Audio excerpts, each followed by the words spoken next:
This is a video lecture for Philosophy 2310 here at Marquette University. That's the Theory of Ethics class taught by myself, Richard Taylor. And this lecture is on John Stuart Mill and his philosophy. Pardon me. But I want to start with some deep background. First of all, I want to call your attention, which you'll certainly notice very quickly, call your attention to the notion that John Stuart Mill's philosophy is very different from that of Immanuel Kant.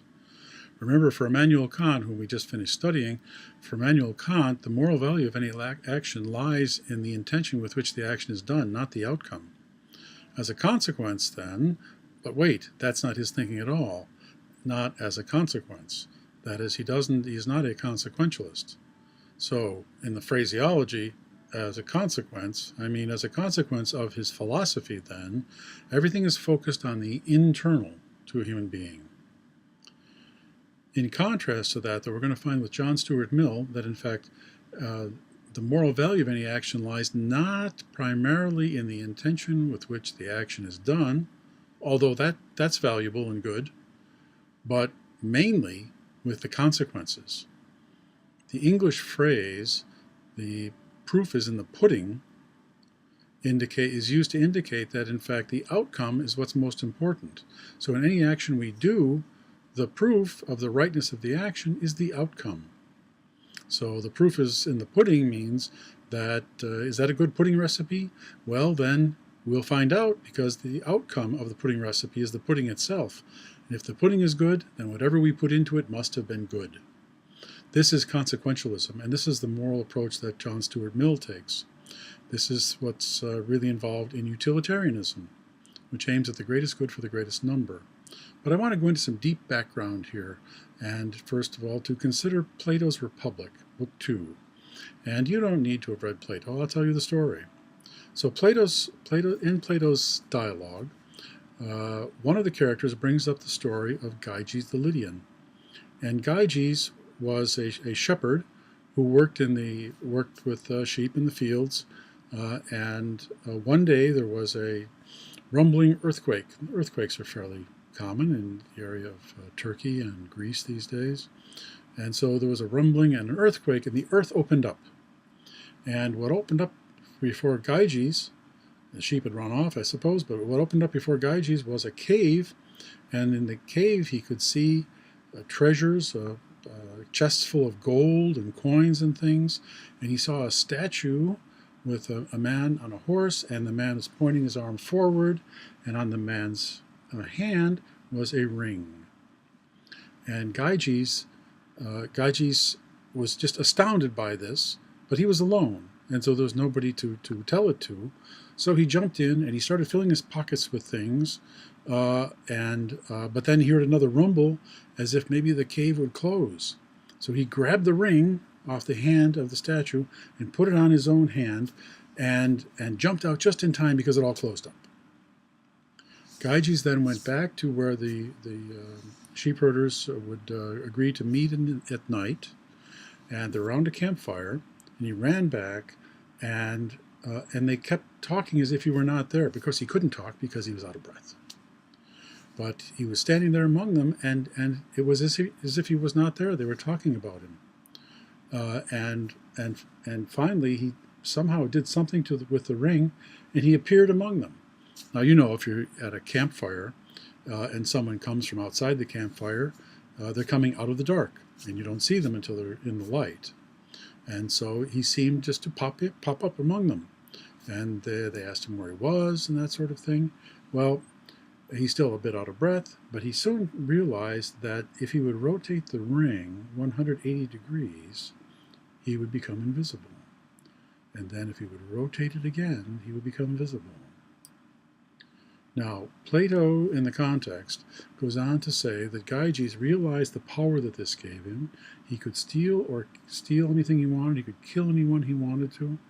And so Plato says that Gyges went on to seduce the king's wife and kill the king. And apparently there's something about seducing women if you're invisible. I don't know how that works, but that's in Plato. And kill the king, and went on to rule. And the moral of the story is that those who have the power to get away with whatever they want are the persons who are most powerful by nature. So this is justice by nature, getting whatever you can for yourself. And if you've got the power, then you just get everything for yourself. And everyone would do that. And this was described in the dialogue then as justice by nature. Now Plato's characters attack this idea, but I want to use the idea here to bring up the notion that in fact we human beings, if we have the power to do what is immoral without being caught, then it's very tempting, and we sometimes do it. So let's use this example. If you found that you could cheat on your taxes and there was no chance that you would be caught on this, then would you cheat on your taxes? It's an interesting issue. There's no chance of being caught. So would you rather pay more money to the government, which maybe you think wastes your tax money? Would you rather pay more money to the government and be in accordance with the laws of the land in which you live? Or would you, in fact, steal from the government in the sense of not filing your taxes? And we could take a vote on this. But if we take a vote, how many people, if you could do it without any consequences, how many of you would, in fact, cheat the government on this, or not pay your taxes? Well, the story then is like the ring. If you have the ring, what would you do with it? Would you do everything that you could get away with if you're sure you're not going to get caught? So this was put forward as justice by nature, and it's the will of the stronger. Now, this notion of justice by nature continued in other philosophers as well, and we see it in Thomas Hobbes as well. So it's a kind of egoism, and that is the notion of getting everything you can for yourself. And for Hobbes, it rose to the notion of it is right to do everything, right and natural for you to do everything that you do for yourself. This is a philosophy to live by. And of course, what is good for you is what is pleasurable. So Thomas Hobbes was also a hedonist. So we have, by nature, our state of nature is that we try to get everything we can for ourselves and give ourselves the most amount of pleasure possible. This is human nature. And in this context, though, life is very difficult because it means that whoever has a bigger knife or whoever is stronger is the person who may take away your purse. Men carried money purses at that time, so someone could steal your purse and kill you. And that's just the natural way things are. The will of the stronger. Justice is the will of the stronger. Well, Hobbes thought this was pretty nasty, a nasty state, a nasty natural state of human beings. And so he introduced the notion of social contract. And he reasons that we have a kind of implicit contract or agreement in society that we will restrain ourselves for the sake of the good of the whole society. If everyone had to have a knife or a gun because they might have their purse stolen at any time or their wallet stolen at any time, then this would be a very, very dangerous society. So we have a social contract whereby we agree that the state and the police and others should in fact administer punishments, perhaps by hanging someone who is killed or murdered. Someone has murdered another person. That person, the law says that person then will be hung by the neck until dead. Well, then the state would take care of that. We wouldn't have to do that individually. But this, of course, is a contract where we agree that we are going to limit our rights too. We don't say that we have the right to steal someone's purse anymore. Rather, we agree that we will not steal someone's purse, and we agree to have the state take over the enforcement of this contract. And so there's a contract here. So he says that this is a natural thing that arises in society as a result of the extreme difficulties of existing in a state of nature where there's such competition for everything and violence. And so we constitute a social contract, and that's how cities and societies are formed. With a social contract, with laws established by the individuals and agreed upon by the individuals, even if they do not sign anything, nevertheless there's a kind of social contract. And that was the view of Thomas Hobbes. So notice then here there's a kind of egoism. I come first, myself comes first, a kind of hedonism where what is good is pleasure. The state of nature is where this is a competition for as much pleasure as possible for my own self, and then this is limited by the notion of a social contract to make the society one where it's safe to walk down the street. Now, John Locke comes a bit later, born in 1632, and there's an excellent article in the Stanford Encyclopedia of Philosophy, the SEP, Stanford Encyclopedia of Philosophy, on John Locke by William Usgalis. And Usgalis says the following: for Locke, legitimate civil government is instituted by the explicit consent of those governed. Notice how this is different from what Hobbes said. Here it's the explicit consent of those governed. Those who make this agreement transfer to the civil government their right of executing the law of nature and judging their own case. All right, so we now transfer, according to Locke, we follow Hobbes to some extent, but we transfer our right of executing the law of nature, and we want the civil government to take care of judging the case. He goes on, these are the powers which they give to the central government, and this is what makes the justice system of civil governments a legitimate function of such governments. Now, in the same vein, then we have David Hume. Now, all three of these, what is good and right, is pleasurable, and so hedonism is important. And the same with David Hume, a very important philosopher, in fact, one to whom Kant reacted in very deep ways. But this is just background for looking at John Stuart Mill. So David Hume is a hedonist. What's most important is gaining pleasure for oneself. But he didn't believe in the social contract. He didn't think there was any such thing as a social contract. He didn't sign anything. He didn't come to make any kind of a pledge of allegiance to some social contract of some kind. He just didn't think it makes any sense to assert such a thing. He said instead that there are certain kinds of social sympathies that we have. That is, that insofar as we're members of a social group, we care about one another in varying degrees and in different ways, but there's a kind of social sympathies. When someone is harmed, we think that the person who has done the harm. If a child is harmed, we think the person who has intentionally harmed the child should be punished. And we care about the child. And out of the social sympathies and the caring for other human beings arises then laws and a system of judgment. Now, I'm going to take just a short break on this and come back to it after teaching class. Okay, let's move on from Hume here a bit. I want you to look at, though, I want to go through this with you a bit. This, there we go. This comment by Rachel Cohen, who has a good article on Hume's moral philosophy in the Stanford Encyclopedia of Philosophy. So this sets us up for what is going to happen with regard to Mill. So she says, Hume famously criticizes the social contract theory of political obligation. According to his own theory, our duty to obey our governors is not reducible to an instance of our duty to fulfill promises, as in the contract, but arises separately through a way parallel to the genesis of that duty. The duty to obey magistrates, when widely recognized, assures the fulfillment of promises and other artificial duties as well.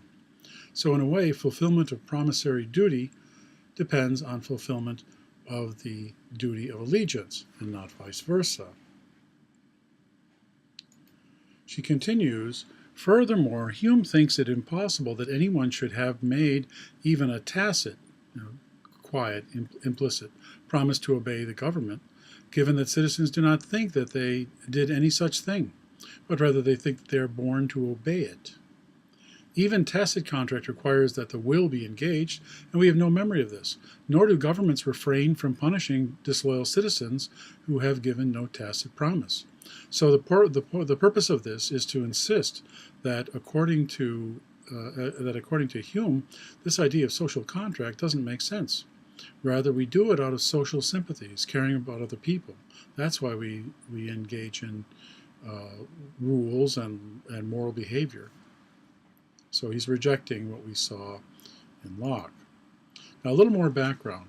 Jeremy Bentham is a precursor to Mill. Bentham spoke about utilitarianism, but his focus was on, again, hedonism, as we've seen in the English tradition so far, and he thought we could do a kind of hedonistic calculus.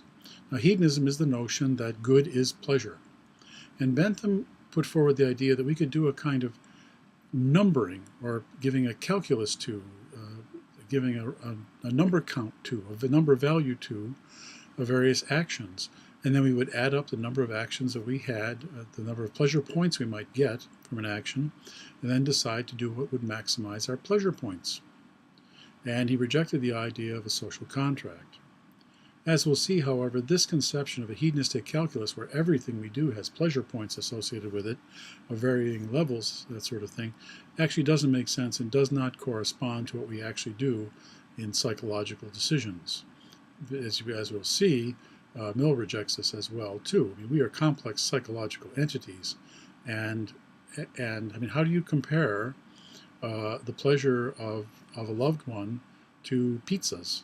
If you get enough pizzas, if there were enough pizzas offered to my daughter, would she have set aside her fiancé? No. We have multiple kinds of pleasures. We are interested in pleasures at multiple levels at the same time because we are complex psychological entities. And what Bentham proposes is not in accord with human psychology, and that's its major flaw. Now, in the Internet Encyclopedia of Philosophy on Jeremy Bentham, William Sweet writes the following. Bentham holds that people have always lived in society, and so there can be no state of nature. He doesn't like that idea, though he does distinguish between political society and natural society. And no social contract, a notion which he held was not only unhistorical but pernicious. Okay, so Bentham rejected two of those earlier notions. But Sweet goes on, nevertheless, he does note that there is an important distinction between one's public and private life that has morally significant consequences. And he holds that liberty is a good, that even though it is not something that is a fundamental value, it reflects the greatest happiness principle. Again, I said Bentham is the one who brought the notion of the greatest happiness principle, the greatest good for the greatest number.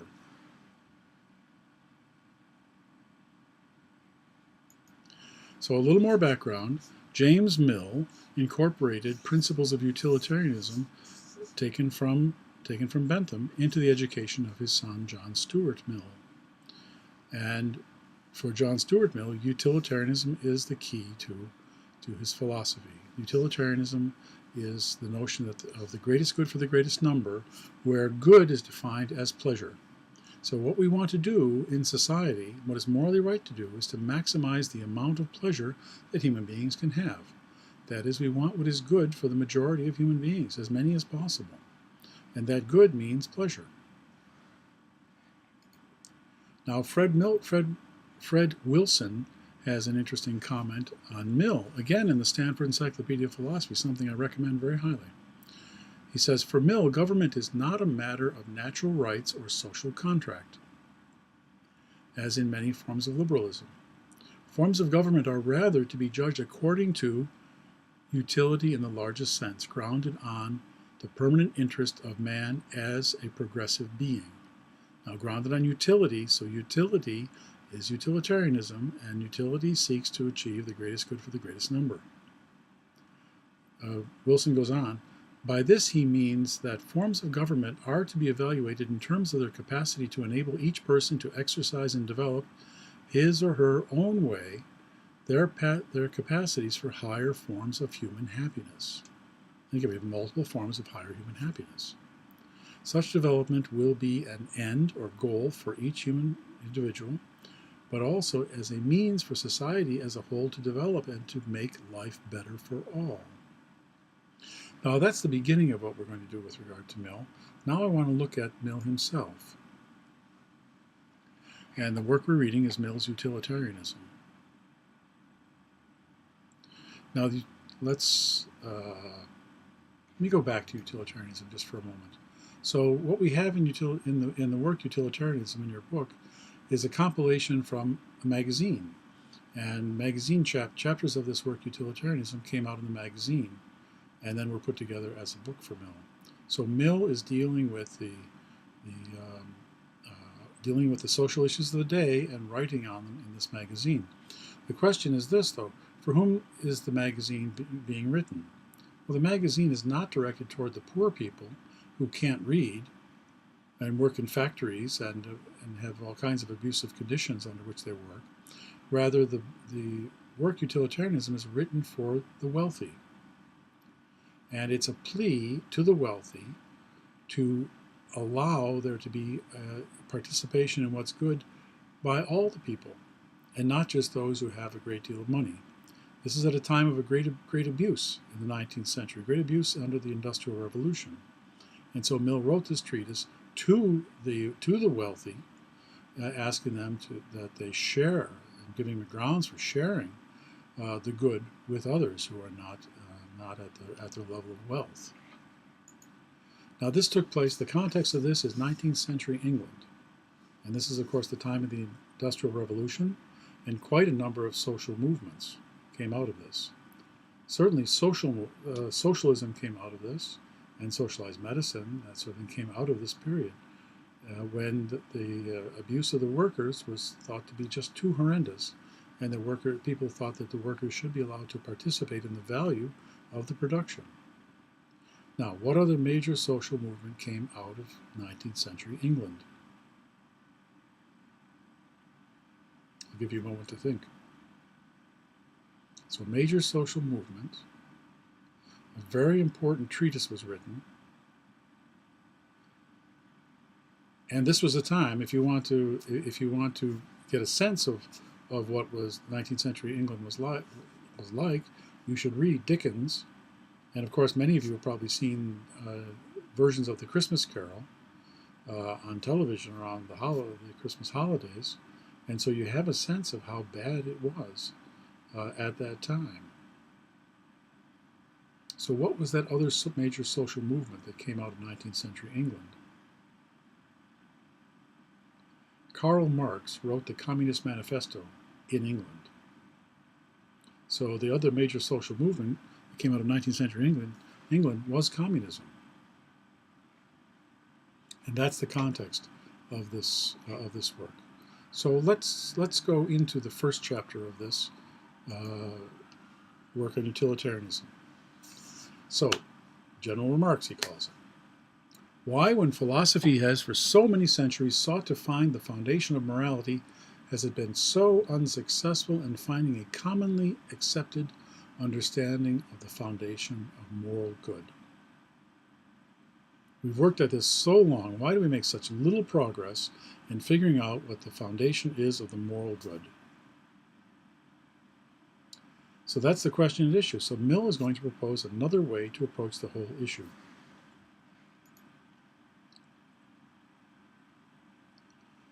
First of all, he says, with regard to the principles of moral philosophy, the proof should be in the pudding. That is, the principles of philosophy should be tested by the outcome and the consequences. So this philosophy of Mill's is going to be a kind of consequentialism. Rather than just make up any philosophy we want, rather we'll test it out. And when we find one that works well and brings out the best, which Mill will be the greatest good for the greatest number, then that is the philosophy we should choose. And again, as I mentioned earlier, the saying, the proof should be in the pudding. The proof is in the pudding comes from the notion of mixing ingredients and tasting a pudding after it's made. If the pudding tastes good, the ingredients were good. So this is a philosophy then in which the end or the goal or the outcome justifies the means.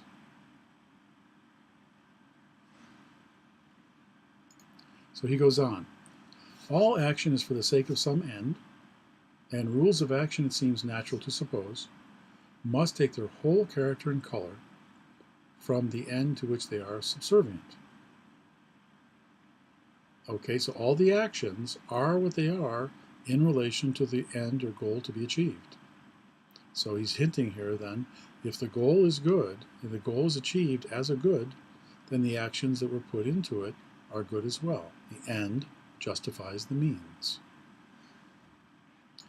He goes on, when we engage in a pursuit, a clear and precise conception of what we are pursuing would seem to be the first thing we need, instead of the last one we are to look for. So we have to decide what we're after. We're after the good. What is the good? Pleasure. What do we want to do with this? We want to maximize it for the greatest number of people possible. And so we have a clear picture of it. And now we want a moral philosophy that will get us to the achievement of that end. Let's make up a moral philosophy that will do this. That's what he's pushing here. And he says, a test, quote, a test of right and wrong must be the means, one would think, of ascertaining what is right or wrong, and not a consequence of having already ascertained it. We don't go into this saying we know what the outcome is and the means to get it. No, we have to test out the means. And if we get that outcome, then we'll know. We get the outcome we think is right. So the test must be of the means. And what will get us what we know is the right thing. And in this case, the right thing is going to be the greatest good for the greatest number. That's a mantra you'll hear again and again and again. So what are the ways in which philosophers have asserted that we grasp what is morally right? And then we'll put together a philosophy that will get us to that morally right. Well, some have said there's a kind of intuition of moral law by way of some kind of moral faculty. That is, we just somehow see it to be morally right. And he rejects that. That doesn't make any sense to him.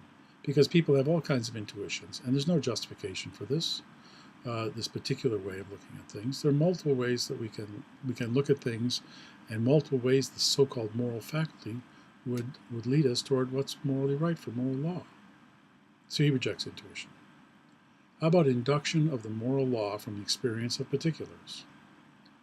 So on the basis of the experience of the particulars, we make a kind of induction and we create a moral law.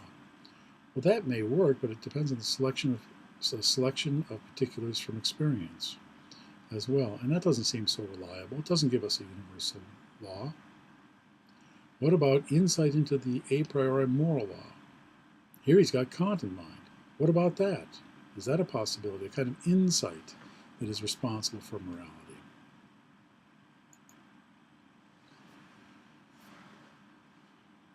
That's another possibility. How do such people get their first principles?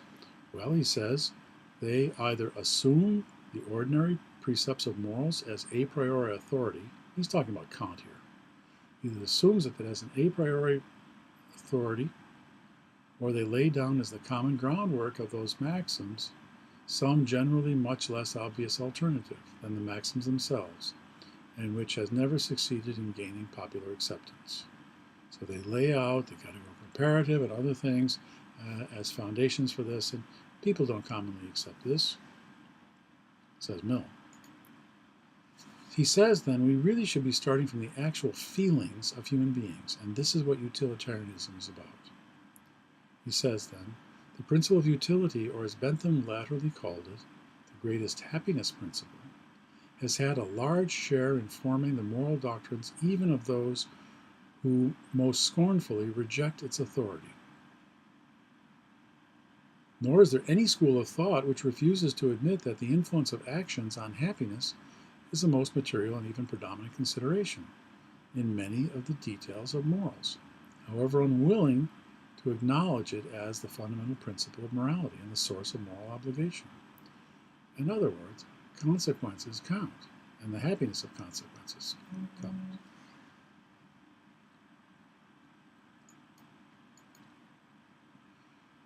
Now, regarding this, then, he asserts that Kant's moral theory requires a posteriori arguments, that is, consequentialist arguments.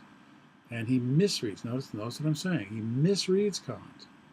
He says that there is no a priori morality, but rather Kant misreads it, and as such, and should in fact be seeing that the moral theory requires a posteriori arguments. And a posteriori arguments are about what happens in the world and the consequences in the world. This is Mill's view of Kant. It's an incorrect view of Kant, but it's Mill's view of Kant. So here's what Mill says. I might go much further and say that to all those a priori moralists who deem it necessary to argue at all, utilitarian arguments are indispensable. What he means by that, then, is consequentialist arguments are required in order to establish what Kant believes. But that's not Kant, because Kant is not concerned about the consequences. So according to Mill, Kant is in fact an a posteriori moralist. Mill says, "For when he, that is Kant, begins to deduce from this precept any of the actual duties of morality, he fails, almost grotesquely, to show that there would be any contradiction, any logical, not to say physical, impossibility, in the adoption of all rational being by all rational beings of the most outrageous immoral rules of conduct." So Kant doesn't show why people wouldn't have all sorts of arbitrary rules of conduct. But what Mill says here is all that Kant shows is that the consequences of the universal adoption would be such as no one would choose to incur them. What's he got in mind here? He's got in mind the notion that people would not say that lying is always wrong if it were not for the consequences of lying. So we can't make the universal proposition that all human beings should lie, because the result would be chaos in society. But you'll remember that in fact for Kant himself, the first person you show disrespect to is yourself. And immediately that's a violation right there. So this adoption of these universal notions does not depend upon the consequences or the outcome. It lies in the intention in Kant. So what Mill has done is imposed his own interpretation upon Kant here. So according to Mill, Kant really wanted to be an a posteriori utilitarian, and that's where he gets his principles from. And Kant made that mistake, according to Mill. According to me, Mill's wrong. Kant did not do that.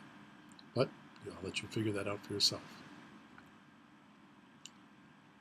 So let's move on to Chapter 2.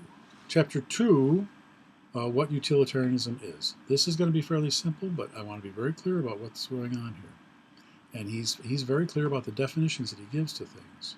And so it's repetitive, but intentionally repetitive. Utilitarianism concerns, he says, quote, pleasure itself together with exemption from pain. That's what the good is, pleasure itself together with the exemption from pain. And this is the meaning of the term useful, from which utilitarian comes. The creed, as it were, the belief set of utilitarianism is this: actions are right in proportion as they tend to promote happiness, wrong as they tend to produce the reverse of happiness. And for clarity's sake, he adds the following: but happiness is intended pleasure, and by happiness is intended pleasure and the absence of pain, and by unhappiness pain and the privation of pleasure. So he is altogether clear what he means by the utilitarianism and the foundations of it. Utilitarianism is the pursuit of the greatest good for the greatest number, promoting happiness and avoiding pain or wrong.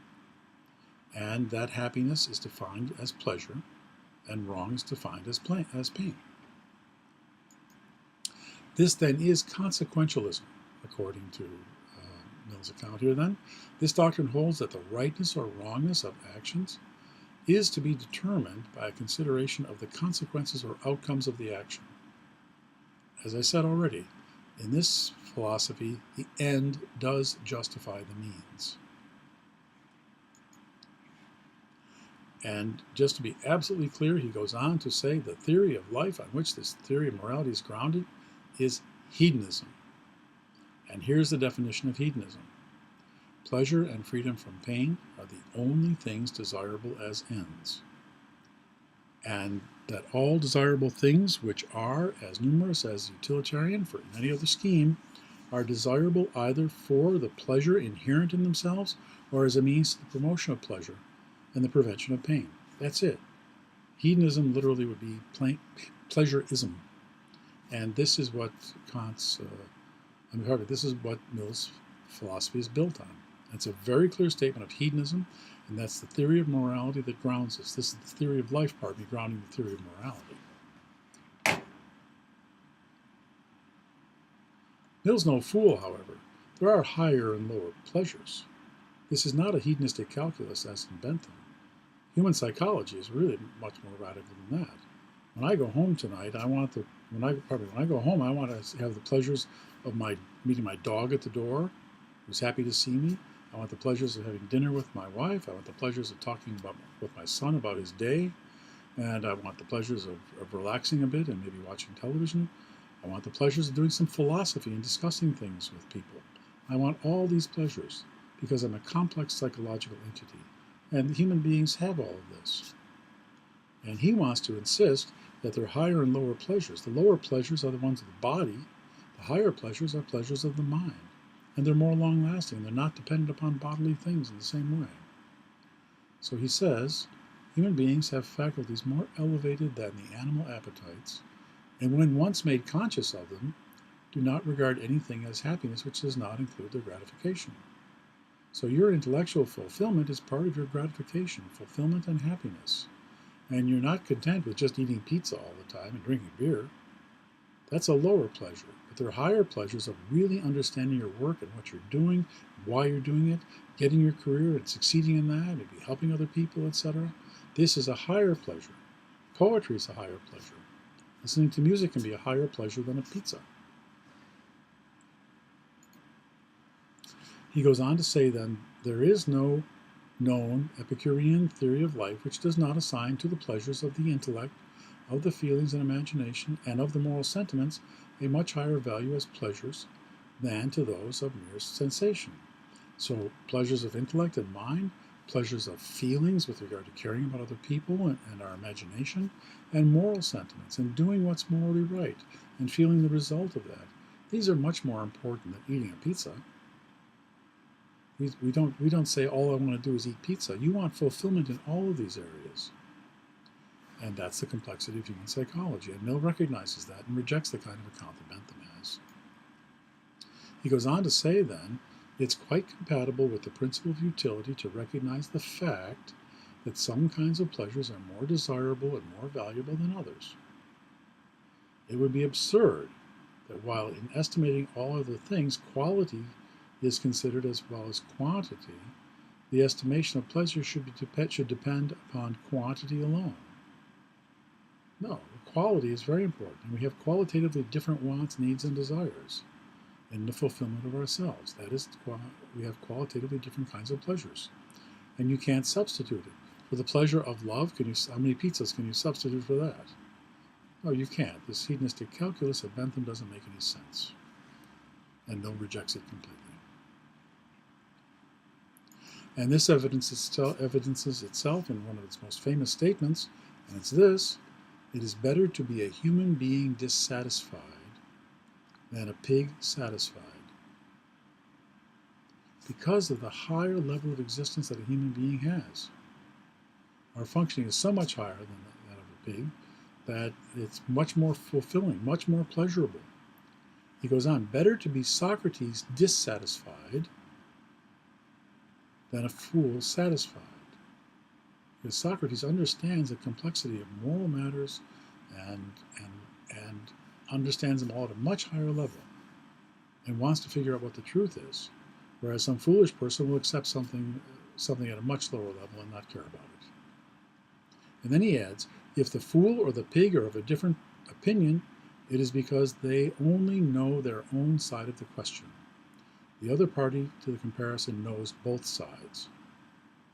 So I have experienced all sorts of things in life. I've experienced the opportunity to have more money than I knew what to do with after my father died.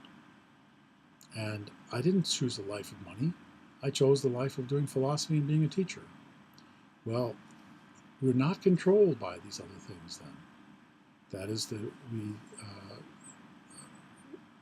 life of intellectual fulfillment is a very strong one and much better than that of just sitting around drinking beer all the time or something of that sort. So it's better to be a human being dissatisfied than a pig satisfied because of the quality of life. Better to be Socrates dissatisfied than a fool satisfied. Again, because of the massive difference in the quality and experience of life as a rational entity. So the utilitarian standard then on page 11 is clearly stated, not the agent's own greatest happiness, but the greatest happiness, the greatest amount of happiness altogether for everyone. This is the greatest good for the greatest number. How do we acquire the morality of the utilitarian? Well, it's not innate. It's not built into us, so it's not, in that, as Kant had things innate in the sense of the a priori structures of the mind. It's not innate. It comes about by habituation. We have to train young people to value this. And what is the object or goal of utilitarianism? Simple. Just keep it simple. The multiplication of happiness is, according to utilitarian ethics, the object of virtue. The object of our moral virtue or excellence is make as much happiness as possible for as many people as possible. Now, just be clear on this then. Utilitarianism then is not innate. It's not a priori. It's a human invention. This is our human response to our situation, and as he spelled out in chapter 1, the way we should put together a moral theory. So it's a human invention. Utilitarianism then recognizes human nature as it is and urges human beings to raise themselves above feelings and wants and needs and desires to a level of morality. This is the dignity of utilitarianism. That is, we want to raise it up to the level where human beings recognize multiple levels of happiness, and the highest levels of happiness are not the same as the lowest. Rather, they're radically different in quality. And so there's a dignity to utilitarianism. With utilitarianism, we want to achieve the greatest good for the greatest number. And the goods we want to achieve are high goods and fulfilling goods, and not just the good that everybody has a tasty pizza every day or something of that sort. So this is the end of my comments on chapters 1 and 2, and I think we'll let this suffice for now for this video. And there we go.